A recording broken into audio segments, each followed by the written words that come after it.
when you see what this man has endured, what he ultimately ended up accomplished, and then you hear he's 86 years of age,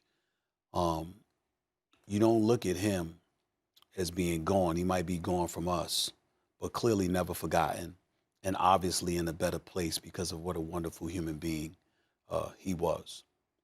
Stephen A. Smith is not sitting here today if it weren't for people like himself, Jackie Robinson, Bill Russell, Kareem Abdul-Jabbar, Jim Brown, Muhammad Ali, and some of the great, iconic African Americans who not only excelled in the world of sports, but they extended their reach far beyond the field or the court of play for the betterment of us as a people.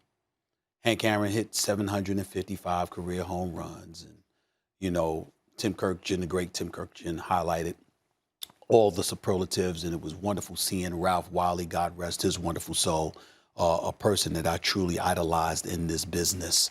And I had the pleasure of knowing a little bit before he passed away several years ago. And to hear the deference and the reverence with which they speak about Hank Aaron just brings chills to you, because you hear about and you witness to some degree, whether it's through footage, letters he saved, etc., what he had to endure. And it's a reminder, particularly for people in today's generation. When they picked Jackie Robinson, it wasn't just because of his exploits, it's because of what he would have to endure and whether he had the temperament to fend all of those things off and still perform while making sure he didn't engage in retribution or reciprocal behavior towards the heinous acts that were exacted against him. With Hank Aaron, he talked about what he talked about, what he had to endure, and you saw the pictures of 3,000 hate letters a day? A day, and death threats and what have you. And you see that he was a civil rights activist. You recognize that he was pushing for management. We just had a conversation at the beginning of the show, y'all, where we talked about African Americans being in head coaching positions. How do we applaud the Washington football team? Because for the first time, it's 2021, and a black man is the president of a football team in the National Football League, and another black man's about to be the general manager. These are the kind of things that Hank Aaron was speaking about, envisioning, and hoping for in the 70s. We just had protests a few months ago about what things have not been happening, what things have not been transpiring, and how Max so eloquently speaks to the systemic racism that continues to exist and ravage this nation as a whole. And so for me, I'm sad that he's gone. I'm incredibly happy that he's with God now in a better place. And I just, I'm so thankful to him, because if it were not for people like him, there wouldn't be people like me. There wouldn't be people like LeBron. There wouldn't be people like Jordan. There wouldn't have been a lot of other people if it were not for the sacrifices he made and the things he was willing to endure while still performing at an elite level. What a true, true icon. What a true, true role model. He will be missed, but he will never be forgotten. And talk about a life well lived, Max.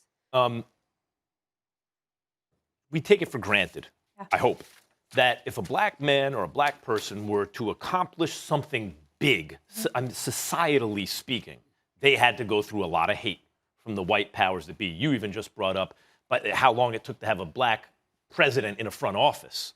The American population did better electing a black man president not long ago, twice, than these owners do in the NFL in giving black men, right? In other words, the more entrenched in power the white person, or so it seems, the more black people are facing, right? It gets worse, not better. Yeah. So you can imagine what Hank Aaron had to go through in the 50s and 60s, mainly, is when he did this. And the kind of hate and backlash that they received, that a black person trying to achieve a great thing received, was, you would think, in proportion to the size of the accomplishment. Just so people understand out there, because the NFL and the NBA are such big deals now, Major League Baseball in the 1950s and 60s was the NFL and the NBA combined times something. Yeah. Its economy was so much bigger. It was the national pastime. Nothing competed with baseball during Hank Aaron's career. And the home run record was the #1 record. More than the hits record, but the lifetime home, that Babe Ruth's record was the #1. He broke, by far, the #1 record in the history of American sports till that time, a record I believe he still holds. Because his forehead didn't suddenly triple in size, and then his home run to at-bat ratio double. He was the same dude for a quarter century. I'll tell you something else about Hank Aaron. Hank Aaron was not just the greatest home run hitter of lifetime.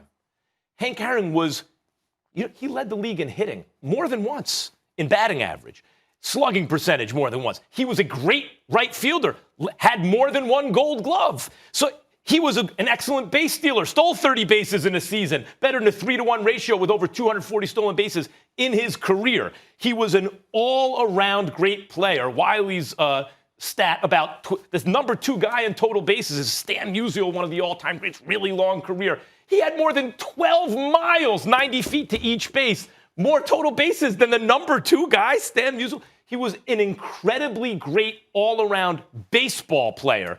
And as a black man, overcame the hate associated with claiming the #1 prize in the history of American team sports.